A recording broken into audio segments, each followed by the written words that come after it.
Žijem medzi vami bez povšimnutia. Som odchovanec matky prírody a toho, čo stvoril človek. Som niečo ako nový druh.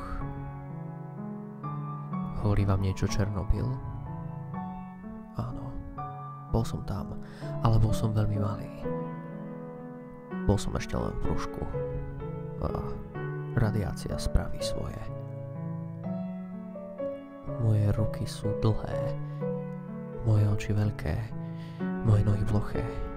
Nemám zuby, ale mám tesáky, namiesto nechtov mám pazury a ústa naveky zavreté. Odstrašujem ľudí svojim vzhľadom, ale ja nie som zlý. Nezabíjam, neubližujem. Chcem sa len porozprávať. Chcem kamaráta. Takého, ktorý sa nezlakne.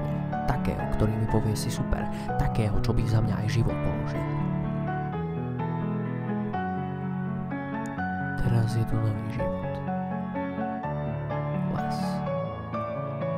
Lesné zvery sú tu pánmi a ja to tu strážim pred ľuďmi. Som strážca.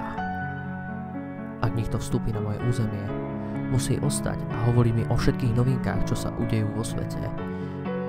A nepustím ho dovtedy, dokým mi všetko nepovie. A prečo vám to všetko hovorím? Pretože doteraz ešte nikto neodišiel.